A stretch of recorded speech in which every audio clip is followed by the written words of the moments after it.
우리가 캠프를 하면 뭐 영전 몇 명, 다락방 몇 군데, 지교회 몇 개, 뭐 이런 걸 보고를 합니다. 근데 사실 그게 캠프가 아니고요. 지속될 수 있는 시스템을 만드는 게 캠프입니다. 그럼 거기에 시스템이 뭐냐면 사람입니다. 그래서 우리는 사람을 찾고요. 사람을 남기고 사람을 계속 세웁니다. 그게 캠프의 본질입니다. 그래서 오늘 26절에 보니까 주의 사자가 빌립에게 말하여 이르되, 또 29절에도 성령이 빌립더러 이르시되, 이렇게 나옵니다. 정말 전도할 사람은 하나님을 향해서 항상 집중되어 있어야 됩니다. 그러려면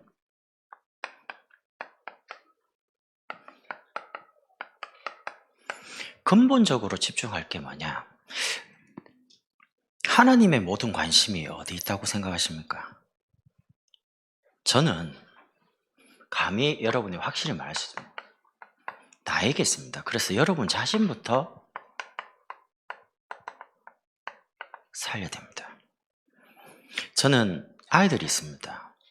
그럼 제 모든 하루의 관심이 사역 말고요, 가정에 우리 아이들을 마음에 담고 다닙니다. 목사님께서 해외를 가시면 한국 시간에 딱 맞춰서 그 해외에서 예배를 드립니다. 몸은 해외에 계신데 마음은 한국에 있습니다. 여기 오산에 있습니다. 제가 그걸 많이 봤거든요. 그러면 하나님을 향해서 집중하는데 하나님의 많은 소원과 관심이 어디냐? 여러분 자신에게 있습니다. 그래서 여러분이 하나님을 향하는데 그 하나님의 소원이 여러분 자신을 살리라는 겁니다. 그럼 살리려면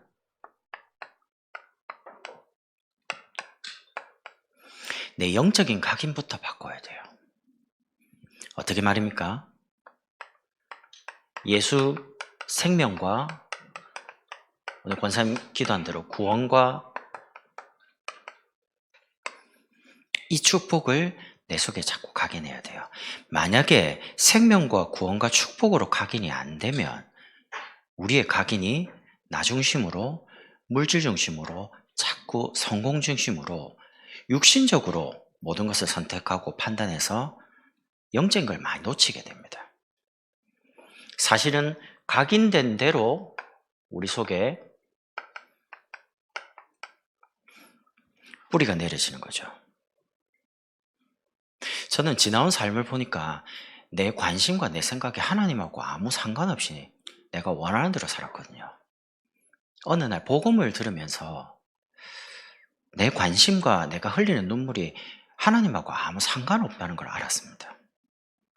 그래서 그때 복음을 들으면서 제가 기도한 내용이, 하나님, 내 마음이 하나님, 내 마음 속에 하나님의 마음을 담아주시고 내 생각 속에 하나님의 계획, 하나님의 뜻인 말씀이 내 속에 담겨져서 뿌리가 내리도록 은혜를 달라고 기도한 적이 있습니다.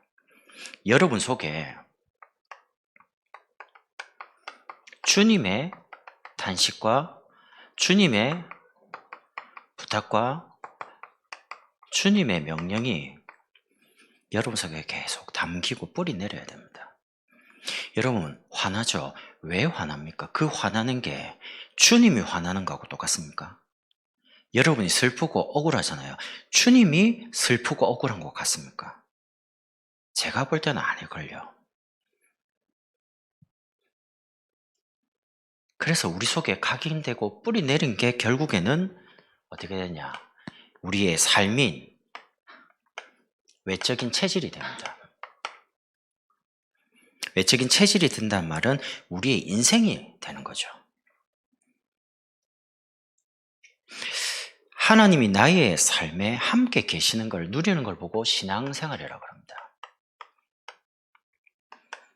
주님은 여러분과 저와 함께 계시는데 우리는 하나님이 나와 함께 계신 것을 잊고 살죠. 그러다가 문제 생기면 주님께 가죠. 그리고 문제를 해결해 달라고 하고 문제가 해결되면 또 주님이 있습니다. 근데 하나님은 여러분과 저를 1분 1초도 놓친 적이 없습니다. 그래서 여러분 신앙생활은 우리에게 주신 이 어마어마한 권세를 실제로 여러분이 주님 재림 오실 때까지 사용하고 누리는 게 신앙생활입니다. 왜냐하면 이 생명과 구원과 축복을 못 누리게 만드는 존재가 있거든요. 여러분이 은혜 받고 여러분이 응답받고 그 힘과 그 답을 가지고 사람을 살리는 이 일을 못하게 막는 존재가 있습니다. 그래서 여러분의 관심을 끊임없이 가정에, 자녀에게 육신적인 것에 돌려서 바쁘게 해서 하나님이 원하는 관심에 관심 가지지 못하도록 사단이 자꾸 막는 겁니다. 그래서 우리의 가장 인생 근본적으로 집중해야 될 게 뭐냐? 복음 가지고 나를 살리는 겁니다. 그러면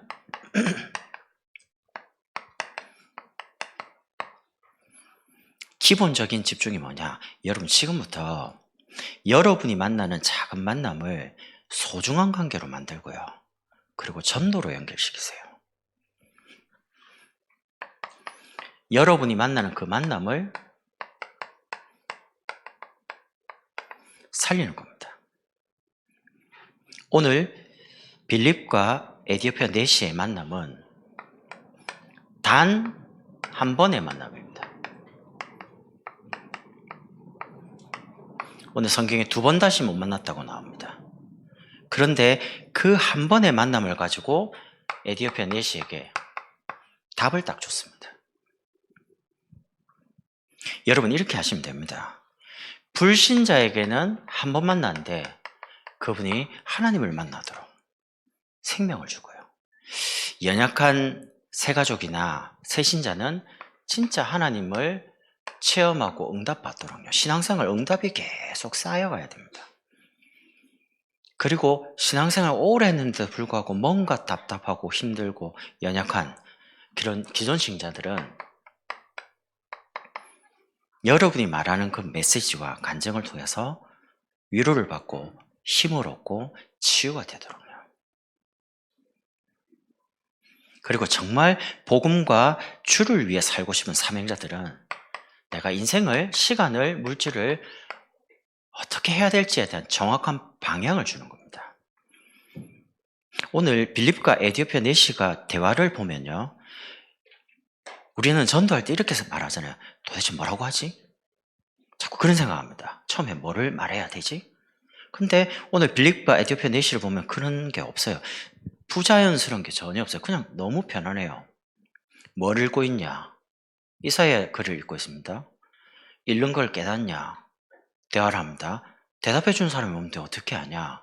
이 이야기가 본인 이야기냐? 다른 사람 이야기냐? 너무 주고받는 이야기가 내가 오늘 저분 만나서 어떻게 말하지? 이런 게 없잖아요. 왜냐하면 이 만남을 하나님이 만나게 했거든요. 여러분을 만나는 그 사람이 만약에 불신자라면 하나님이 여러분에게 그냥 일을 위해서 만나게 하셨겠습니까? 아니거든요. 모든 만남에는 우연이 없습니다. 필연적인 만남인데 복음 가진 사람은 불신자에게 생명을 전하라고 하나님이 만나게 하는 거고요. 함께 전도운동하려고 하나님이 저 먼 곳에서 여러분을 동탄에, 1동탄에, 2동탄에, 평택에, 송탄에, 오산에 왜 부르셨냐? 함께 유충 목사님과 함께 진짜 하나님 원하는 걸 하라는 겁니다. 그래서 우리가 같이 만난 겁니다. 그래서 여러분이 이 만남을 굉장히 소중하게 생각하셔야 됩니다. 저는 예전에 하나님의 관심에 내가 없을 때는 사람이 내한테 도움되면 참 도움되고요. 도움 안 되면 별로 관심이 없어지는 거죠. 그러니까 철저하게 이익 따라, 계산 따라, 동기에 맞는 사람을 만나기 시작했습니다. 그러나 시간 지나면서 그런 게 아니라는 걸 알았습니다. 내가 생각하지 않는 연약하고 굉장히 어려움 가운데 있는 그 사람이 그냥 좀 힘들었지만 가서 말씀을 심부름 했는데 그 사람이 제자가 되더라고요. 그러고 나서 생각이 완전히 바뀌었습니다. 저는 제자를 찾고 싶었는데 제자가 안 보이더라고요. 근데 어느 날 그 제자가 숨겨지고 고난당하고 어려움당하고 핍박 속에 질병 속에 있는 그 사람이 복음으로 답을 내면 제자가 된다는 걸 알았습니다. 그전에는 사람을 바꾸려고 애를 많이 썼습니다. 메시지를 잘해가지고요. 근데 복음을 깨닫고 보니까 메시지를 가지고 사람을 바꾸는 게 아니고 하나님이 그분에게 깨닫게 하셔서 세워가는 거라고 알게 됐습니다. 그러다 보니까 여러분이 굉장히 중요하게 생각하셔야 될 게 사람을 판단하거나 정죄하거나 그러지 말고요. 분별하는 겁니다. 이게 굉장히 중요합니다. 제자 보는 눈. 제자를 찾으려면 제자 보는 눈이 있어야 되잖아요. 마태복음, 마가복음, 누가복음에 보면 나오는데 그중에 본문이 똑같은 내용이 뭐냐면 마태복음 13장 1절에서 23절의 내용이 마가복음에도 있고 누가복음에도 있습니다. 여기에 네 종류의 사람이 나옵니다. 근데 보통 성경에는 씨 뿌리는 비유 이렇게 표현하는데 씨 뿌리는 비유가 아닙니다. 밭에 대한 내용입니다. 첫 번째 밭이 뭐냐? 길가입니다. 씨를 던져서 뿌렸어요. 근데 씨가 길가에 떨어진 겁니다. 예수님께서 이렇게 말합니다. 말씀을 깨닫지 못한다, 길가. 이유가 뭐냐? 악한 자가 와서 마음에 뿌려진 것을 빼앗아 간다. 말씀은 선포돼서 들었어요. 근데 악한 사단이 이 말씀을 빼앗아 가버리는 겁니다. 그럼 어떻게 되죠? 말씀을 못 깨닫는 거죠. 그러니까 그게 길가입니다. 그 사람의 마음 상태가 길가라는 겁니다. 두 번째는 돌밭입니다. 씨를 가지고 뿌렸습니다. 뿌렸는데 그 씨가 돌밭에 떨어진 겁니다. 예수님이 이렇게 말합니다. 뿌리가 없어서 환란과 박해에 넘어졌다. 왜냐하면 뿌리를 내려야 되는데 돌이 있는 곳이니까 뿌리를 못 내리잖아요. 그러다 보니까 복음은 듣긴 들었는데 환란이나 핍박 오면 넘어져 버리는 겁니다. 넘어진다는 표현이 뭐죠? 신앙생활이 지속이 안 되는 거예요. 교회도 떠나고 삶의 많은 것들 신앙을 포기하는 거예요. 왜? 너무 힘드니까. 세 번째 밭은 가시떨기입니다.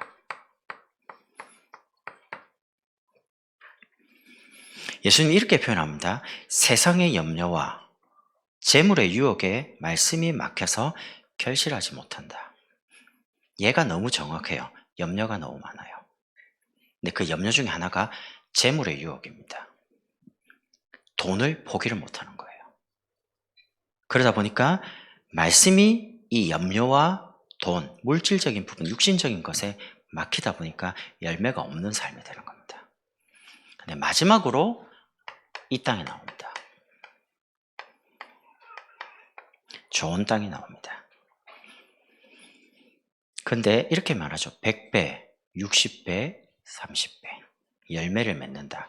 이 말은 씨를 뿌렸더니 길가를 만나고 돌밭을 만나고 가시떡이를 만나니까 낙심될 거 아닙니까? 여름 가서 말씀을 전하고 복음 전했는데 안 받거나 핍박하거나 거부하거나 욕하거나 또 여러분이 참 많이 저 사람은 참 중요하다 생각한 그 사람이 바뀌거나 복음을 자리에서 떠나거나 그럼 낙심될 거잖아요. 근데 목적은 그게 아닙니다. 이런 사람들이 있을지라도 누가 있냐? 이 사람이 있다는 겁니다. 이 한 사람 때문에 계속 말씀 동원하는 거예요. 하나님이 예정된 사람이 누군지를 모르기 때문에 모든 사람, 모든 만남을 가지고 복음을 전하는 겁니다.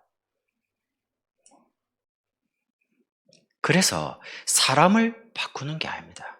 기다리는 겁니다. 여러분께서 돌밭 같은 마음 상태에 있는 사람을 여러분이 메시지 들고 가서 막 전해가지고 그걸 가루를 내가지고 옥토로 만드는 게 아닙니다. 돌밭은 돌밭입니다. 가시떨기는 가시떨기입니다. 길가는 길가입니다. 길가를 좋은 땅으로 바꾸실 수 있는 분은 하나님밖에 없습니다. 하나님이 좋은 땅, 준비되어 있는 제자를 어느 시간과 문제와 사건을 통해서 부릅니다. 거기에 제가 모르니까 복음을 전하다 보면 만나시게 되는 거죠. 여러분이 직장에 계시면 직장, 여러분이 학교에 계시면 학교. 왜? 구원받을 사람, 전도할 사람을 이 만남을 소중하게 생각하는 그 사람을 통해서 하나님이 복음을 듣게 하는 겁니다. 그래서 저는 참 감사한 게 내가 어떻게 여기 오산까지 와 있지? 지난 모든 과거를 생각해 보면요. 참 하나님이 복음이 선명한 사람들, 선명한 목사님들, 선명한 교육자분들을 만나서 그 복음의 자리에서 나를 떠나지 않도록 붙잡아 준 게 너무 감사한 거죠. 그래서 지금도 제 마음에 하나씩 한 번씩 이렇게 마음에 다짐하는 게, 그래, 하나님이 나를 기다려주시는 것만큼 나도 사람을 기다려주면 되는 거다. 나 같은 사람도 예수 믿고 구원받았는데 어떤 사람도 예수 믿으면 구원받는다. 그리고 이 복음의 자리에서, 말씀의 자리에서 계속 말씀을 따라 훈련되고 있으면 하나님은 그 사람을 쓴다.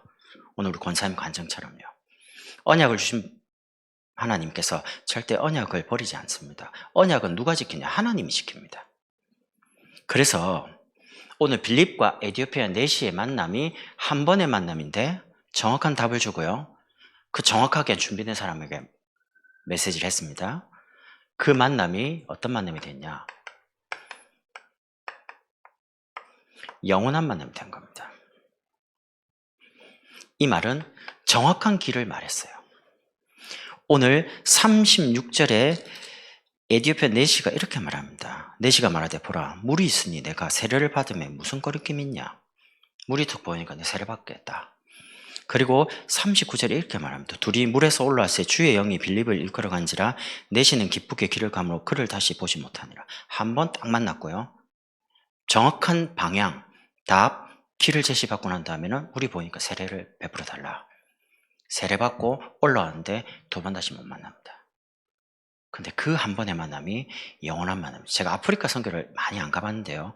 아프리카 모든 나라에 처음에 복음이 들어갔는데 많은 나라들이 모슬렘으로 바뀌었습니다. 근데 신기한 건요. 에티오피아라는 나라만 기독교율이 70%가 넘습니다.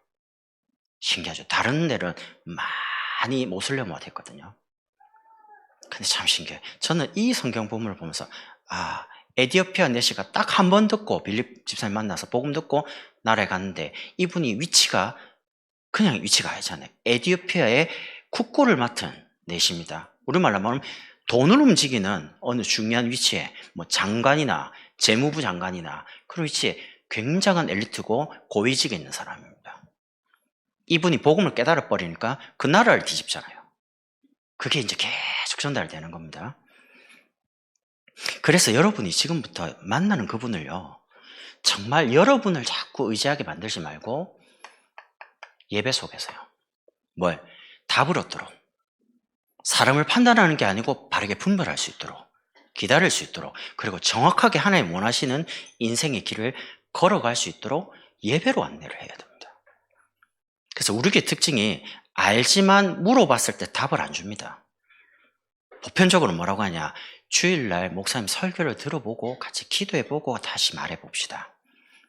못 깨닫잖아요? 그럼 수요일날 설교를 들어보고, 수요일날은 교육자들이 계속 로테이션 됩니다. 상관없습니다. 누가 설교하든 아무 관계 없습니다. 하나님은 하나님의 말씀을 세운 사람을 통해 주기 때문에. 금요일날 들어보고 같이 기도하고 대화해봅시다. 그럼 대화하기 전에 벌써 말씀 들으면 답 나옵니다. 저는 그런 경험이 많거든요. 그리고 그분들이 그냥 있으면 안 돼요. 이 각인뿌리 체질이 안 바뀐단 말이죠.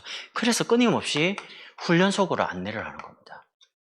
교회에서 진행하는 많은 훈련, 또 본부에서 진행하는 많은 훈련. 훈련받는 목적은 하나입니다. 우리의 각인뿌리 체질을 과거에 머무르지 않게 만들려고요. 끊임없이. 그리고 전도의 시스템인 제자가 모이는 지교회로 연결하는 겁니다. 여러분 진짜 전도하고 싶죠? 전도하는 곳에 여러분 쓰임받고 싶죠? 그러면 여러분이 교회 중심으로 하셔야 됩니다. 그리고 반드시 전체가 흘러가고 있는 흐름을 타야 됩니다. 말씀이 어디로 흘러가고 있는지. 그리고 반드시 강단의 말씀은 우리가 있는 현장으로 응답받도록 전달됩니다. 유치원 목사님이 주시는 모든 지교의 메시지는 산업인만 들어가는 게 아닙니다. 지역 지교에 있는 모든 분들에게 다 들어갑니다. 그리고 모든 전문인에게 다 들어갑니다. 똑같은 한 장의 메시지 가지고 모든 사람에게 다 적용합니다. 조금 아쉬운 거는 우리 아이들에게 이 메시지가 좀 전달되면 좋겠는데 메시지가 조금 어렵기 때문에 아이들은 아이들 수준에 맞게 교재를 가지고 이제 시작을 합니다. 요 교회와 본부와 현장이 딱 연결될 때 오는 응답이 제자가 만나집니다. 제가 사역해본 결과. 그래서 우리 교회는 참 신기한 게요. 제가 고민을 많이, 다른 데서 천하에 막 날고 기고 열매 맺는 사역자가 들어와도 열매가 안 납니다. 희한하죠. 근데 그 고민을 많이 해봤거든요. 왜 안 되지? 답을 찾았습니다. 만약에 개인의 역량을 가지고 열심히 뛰었을 때면 그 사람이 한 겁니다. 그럼 어떻게 됩니까? 복음과 하나님이 높아지는 게 아니고 그 사람이 뜹니다. 저 사람 대단하다. 메시지도 좋고 사역도 열심히 하고 너무 좋은데, 그거는 주님이 원하는 방법이 아닙니다. 우리 교회는 전체가 시스템적으로 되어 있기 때문에 누가 잘해서 응답이 오는 게 아닙니다. 제가 만약에 잘 된다는 말은 많은 주변에 있는 지역의 전도인들하고 개척 교육자들이 저를 많이 도와주기 때문에 제가 되는 겁니다. 저는 여자분들의 사역을 깊이 못하거든요.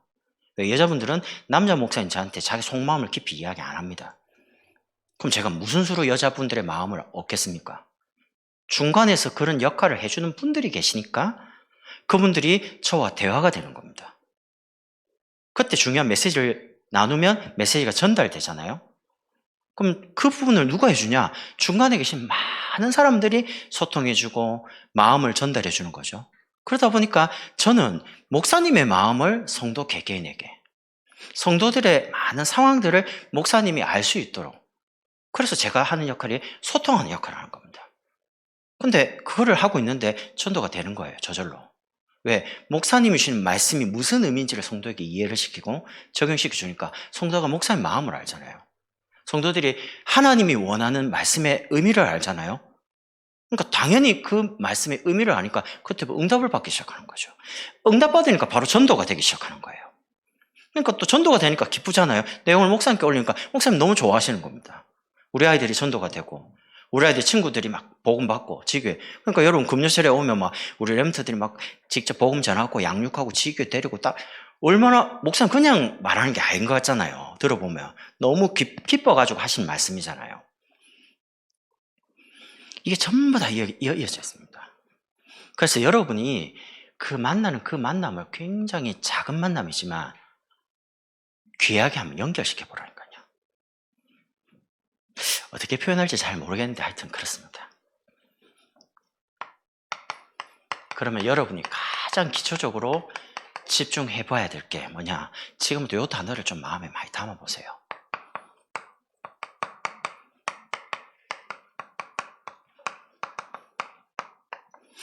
불신자 전도.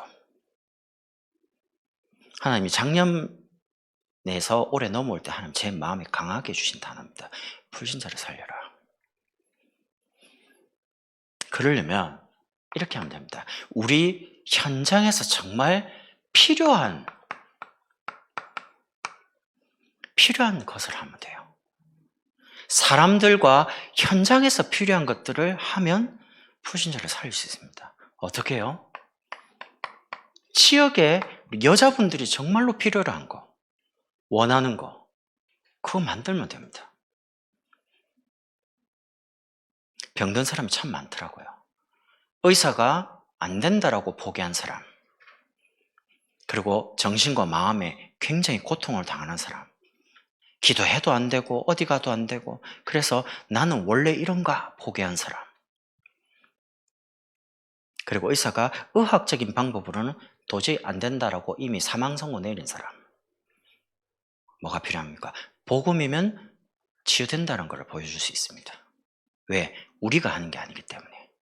복음이 들어가기만 하면 하나님이 말씀 가지고 치유하기 시작하거든요. 그게 정말 필요하죠. 다 포기했는데, 복음 전했는데 됐다. 진짜 복음이 한 거죠. 진짜 치유가 되더라고요. 근데 사람들이 지금 집중이 안 되기 때문에 많은 것에 마음을 집착하고 분열되어 있습니다. 그거를 하나님께로 향할 수 있는 바른 묵상. 그거를 우리는 방법을 호흡 기도를 가지고요. 그리고 육아를 하는 엄마들, 저도 그렇게 많이 느꼈지만요. 아, 내가 아이를 정말 잘 키우고 있는 걸까? 후회하는 걸 너무 많이 느껴요. 내가 이렇게 해줘야 했는데, 내가 힘들어갖고 너무 아이를 방치하고 너무 많이 미안하게 해주고. 그러니까 어떤 때는 막 이렇게 막 아이를 보면서 기쁘다가, 어떤 때는 아이를 못 해주는 내 자신을 보면서 막 자책을 하고요. 그때 뭐가 필요하겠습니까? 육아는 이렇게 해야 된다, 저렇게 해야 된다. 그게 필요합니까? 지금 잘하고 계신 거예요. 왜? 그 나이에 그 아이를 키우고 있는 모든 엄마들은 같은 고민을 하고 있습니다. 잘하고 있는 거죠. 그 말을 해주는 장소가 없어요. 지금 너무 잘하고 있는데 이렇게 해야 된다 정보를 주는 모임이 없어요. 내가 가서 나이가 성장이 되고 아이가 성장할 수 있는 그런 모임이나 장소가 없어요. 정보는 많은데. 그래서 우리가 엄마 학교를 매년 하잖아요. 작년에도 우리 한 3회 했고요. 엄마들이 성장할 수 있는 많은 모임을 만들면 됩니다.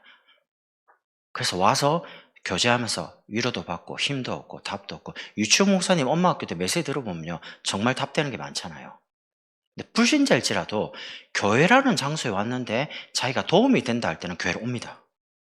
답이 되니까, 힘이 되니까, 위로가 되니까. 그런 작은 모임들을 계속 만드는 겁니다. 아니면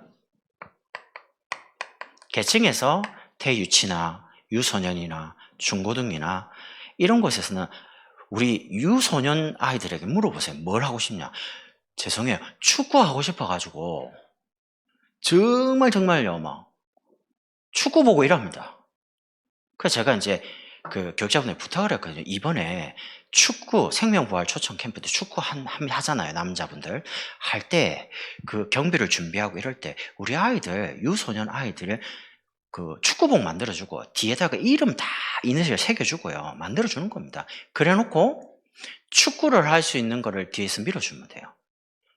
제가 알기로는 우리 아이들이 주일날 축구 갑니다. 근데 어른들하고 유소년은 안 맞잖아요. 체급이. 그럼 막 중고등학생까지는 어른들하고 같이 차요. 근데 유소년 아이들은 열심히 보고 있습니다. 왜? 끼면 다치니까. 그러다가 쉬는 타임에 막 들어가서 막 뻥뻥 찹니다. 막 한 골 넣어볼 거라고요. 막 점을 차고 막 골대 차고요. 그만큼 하고 싶은 거예요. 윈터스쿨에서 새벽에 가면 축구 열심히 합니다.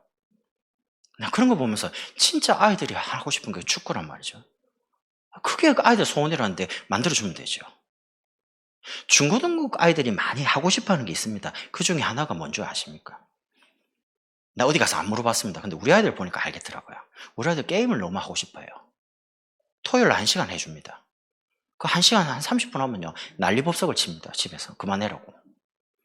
그러다가 영어 배우고 이러거든요. 여기 스크린 얼마나 좋습니까? 이거를 전사님 부탁했더니, 전사님 우리가 미국에 LA 갔을 때 세들백 교회에서 플레이스테이션 4를 가지고 칩을 막 사가지고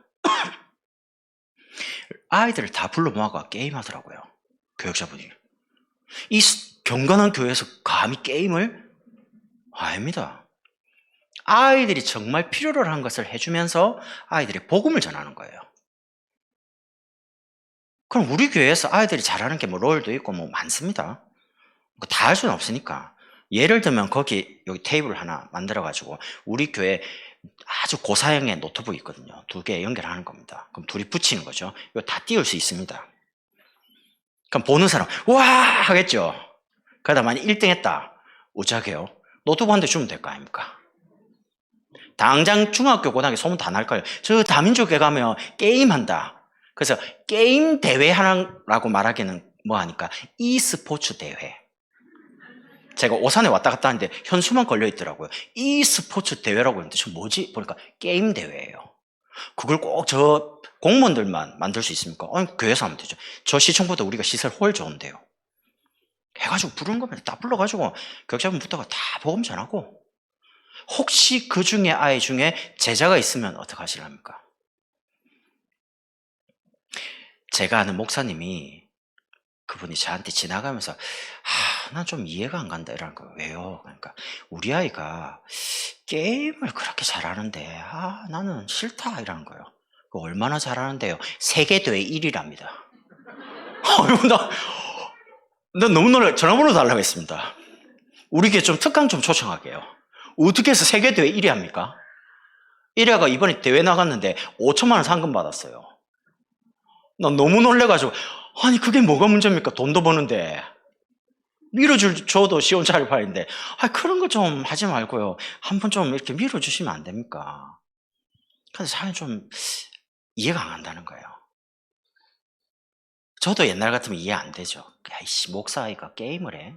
어디 감히. 근데 얘는 그런 거 없습니다. 와, 하나님이 주신 그 달란트가 뭔지를 모르잖아요. 이것도 해보고 저것도 해보고 너무 깊이 빠지지만 하면 돼요. 그러다가 이게 딱 내게 맞구나라는 게 뭐가 발견될 때, 그러면 이제 그거 갖고 전도하면 되거든요. 거기서 나오는 경제 가지고 전도 현실하면 되거든요.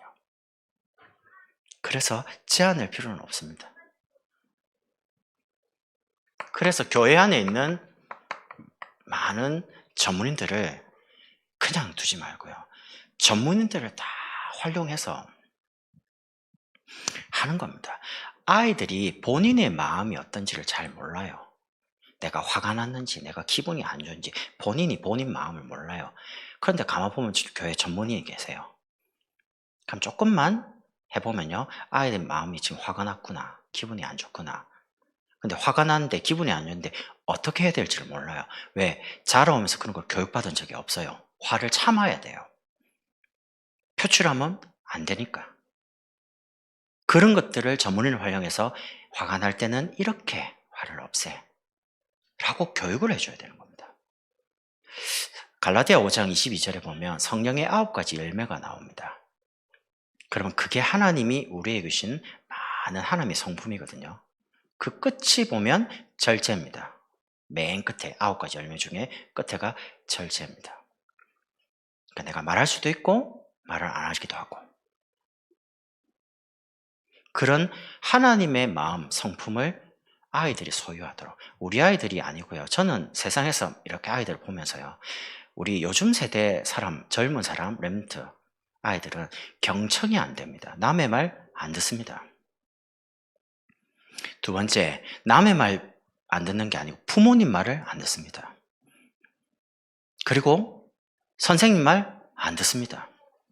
그렇게 해서는 성공할 수가 없습니다. 그렇게 해서는 엘리트가 못 됩니다. 교육자분의 하나님 말씀, 부모님의 말씀, 선생님의 말이 무슨 말인지를 경청할 수 있는 자세는 있어야 됩니다. 근데 그런 게 안 돼요. 안 들으니까 남을 이해를 못하는 겁니다. 이해를 못하니까 폭력적으로 가죠. 배려가 안 되는 겁니다. 이런 많은 뭔가 문제가 터집니다. 조금만 기분 나쁘면 학교에서 때려가지고 학폭 열립니다. 경찰 개입합니다. 요즘 학교마다 그 담당 경찰관들이 다 배치가 돼 있잖아요. 그럼 이게 한번 열리면요, 시, 도 다 올라갑니다. 굉장히 복잡하게 됩니다. 그래서 그런 부분을 도울 수 있는, 그 제가 가만히 이런 거 생각해 보니까요, 이걸 이제 기획을 하고 준비를 해 보니까 교회 안에 그걸 참 잘할 수 있는 마음이 굉장히 따뜻하고 경청하시고 배려가 아주 좋은 교회 전문인이 계시는 거예요. 그리고 정말 가정이 뭔지, 부부가 뭔지 이런 거를 알고 결혼한 사람이 드물잖아요. 그런 부부 학교를 만들어서 참, 가정이 이런 거구나, 남편이 이런 거구나, 아내가 이런 거구나, 이런 걸 뭔가 생각하게 만드는 뭔가 좋은 모델이 교회 장로님들 가정 중에 많거든요. 제가 존경하는 장로님들이. 그럼 그런 분들을 강의 세워가지고 이게 부부다, 이게 가정이다, 이런 거를 간증 더불어서 지금 살고 있는 모양을 그대로 말해주는 거죠. 그렇게만 해도 이혼하는 가정 없습니다.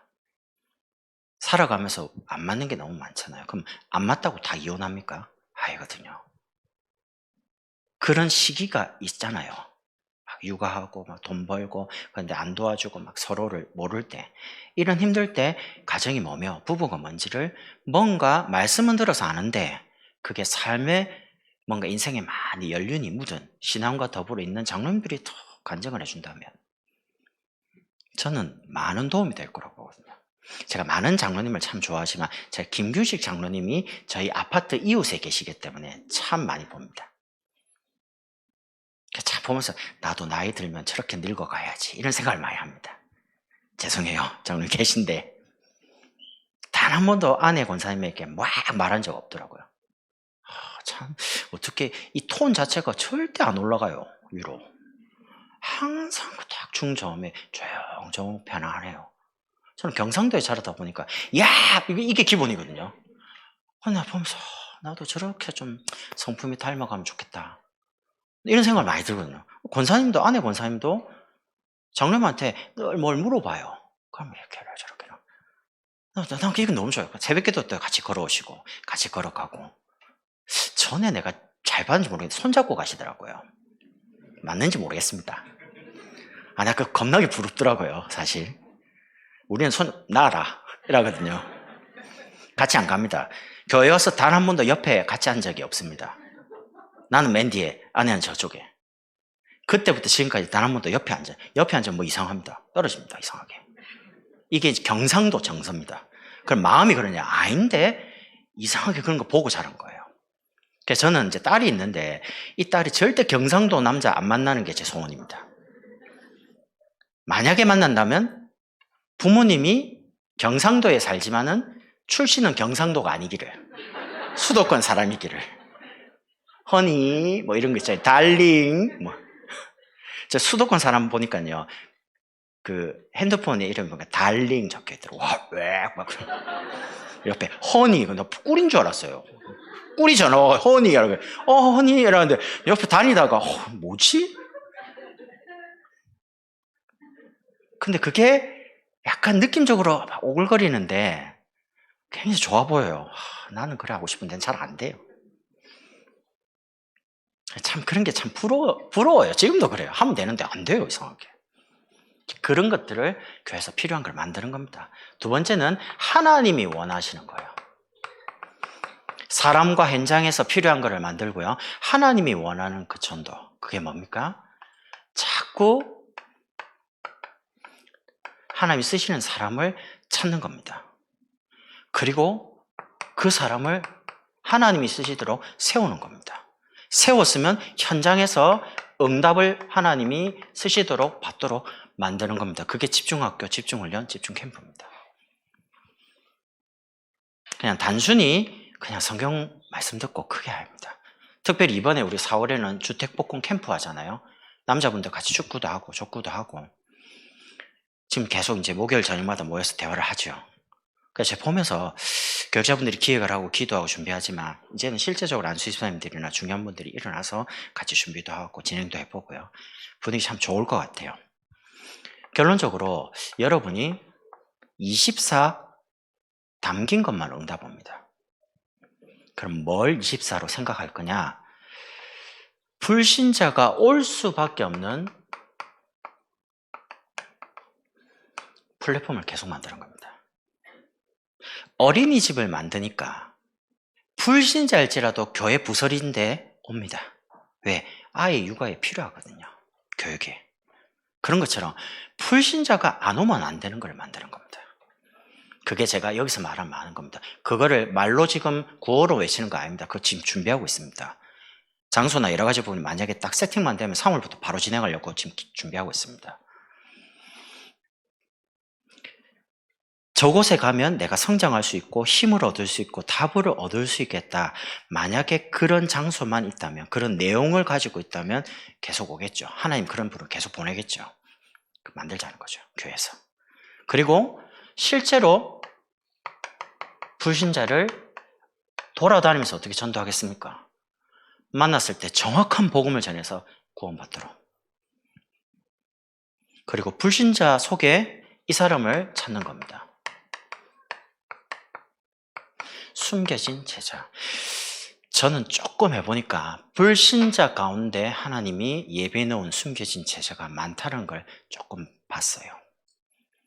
그래서 저는 제 마음에 올해 2023년 올해 모든 사역을 총동원해가지고요. 캠프 가지고 저는 이 속에 있는 사람을 찾고 싶습니다. 그리고 전문인들을 여기에 쓰임받도록 도와드리고 싶습니다. 하나님 기뻐하시는. 여기에 여러분과 제가 우리 속에 많이 일어나는 만남을 통해서 같이 응답받으면 좋겠습니다. 기도하겠습니다. 하나님, 우리의 만남을 통해 불신자 살리는 전도동에 쓰임받도록 축복해 주옵소서. 예수 그리스도의 이름으로 기도드립니다. 아멘.